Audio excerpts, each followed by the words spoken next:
हर हर महादेव दोस्तों। ऋषि पंचमी की कथा एक सदाचारी ब्राह्मण के बारे में है, जिसे उसके पूर्व जन्मों के पापों के कारण कीड़े पड़ गए थे। पिता की सलाह पर उसने ऋषि पंचमी का व्रत किया, जिससे सभी कष्ट दूर हो गए और उसे अटल सौभाग्य की प्राप्ति हुई। तो चलिए इसी के साथ हम लोग ऋषि पंचमी की व्रत कथा का श्रवण प्रारंभ करते हैं। सतयुग में विदर्भ नगरी में सेनजीत नामक राजा हुए थे। वह ऋषियों के समान थे। उन्हीं के राज्य में एक कृषक सुमित्र था। उसकी पत्नी जयश्री अत्यंत प्रतिव्रता थी। एक समय वर्षा ऋतु में जब उसकी पत्नी खेती के कामों में लगी हुई थी, तो वह रजस्वाल हो गई। उसको रजस्वाल होने का पता लग गया, फिर भी वह घर के कामों में लगी रही। कुछ समय बाद वह दोनों स्त्री पुरुष अपनी अपनी आयु भोग कर मृत्यु को प्राप्त हुए। जयश्री तो कुतिया बनी और सुमित्र को राजस्वल स्त्री के संपर्क में आने के कारण बैल की योनि मिली। क्योंकि ऋतु दोष के अतिरिक्त इन दोनों का कोई अपराध नहीं था, इसी कारण इन दोनों को अपने पूर्व जन्म का समस्त विवरण याद रहा।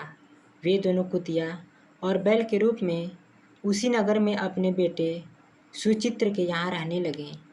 धर्मात्मा सुचित्र अपने अतिथियों का पूर्ण सत्कार करता था। अपने पिता के श्राद्ध के दिन उसने अपने घर ब्राह्मणों को भोजन के लिए नाना प्रकार के भोजन बनवाए। जब उसकी स्त्री किसी काम के लिए रसोई से बाहर गई हुई थी, तो एक सर्प ने रसोई की खीर के बर्तन में विष वमन कर दिया। कुतिया के रूप में सुचित्र की माँ कुछ दूर से सब देख रही थी। पुत्र की बहू के आने पर उसने पुत्र को ब्रह्म हत्या के पाप से बचाने के लिए उस बर्तन में मुंह डाल दिया। सुचित्र की पत्नी चंद्रवती से कुतिया का यह कृत्य देखा न गया और उसने चूल्हे से जलती लकड़ी निकालकर कुतिया को मार दी। बेचारी कुतिया मार खाकर इधर उधर भागने लगी। चौके में जो जूठन आदि बची रहती थी, वह सब सुचित्र की बहू उस कुतिया को डाल देती थी, लेकिन क्रोध के कारण उसने वह भी बाहर फेंकवा दी। सब खाने का सामान फेंकवा कर बर्तन साफ करके दोबारा खाना बनाकर ब्राह्मणों को खिलाया। रात्रि के समय भूख से व्याकुल होकर वह कुतिया बैल के रूप में रह रहे अपने पूर्व पति के पास आकर बोली, हे स्वामी, आज तो मैं भूख से मरी जा रही हूँ। वैसे तो मेरा पुत्र मुझे रोज़ खाने को देता था, लेकिन आज मुझे कुछ नहीं मिला। सांप के विष वाले खीर के बर्तन को अनेक ब्रह्म हत्या के भय से छूकर उनके न खाने योग्य कर दिया था। इसी कारण उसकी बहू ने मुझे मारा और खाने को कुछ भी नहीं दिया। तब वह बैल बोला, हे भद्रे, तेरे पापों के कारण तो मैं भी इस योनि में आ पड़ा हूँ और आज बोझा ढोते ढोते मेरी कमर टूट गई है। आज मैं भी खेत में दिन भर हल में जुता रहा। मेरे पुत्र ने आज मुझे भी भोजन नहीं दिया और मुझे मारा भी बहुत। मुझे इस प्रकार कष्ट देकर उसने इस श्राद्ध को निष्फल कर दिया। अपने माता पिता की इन बातों को सुचित्र सुन रहा था। उसने उसी समय दोनों को भरपेट भोजन कराया और फिर उनके दुख से दुखी होकर वन की ओर चला गया।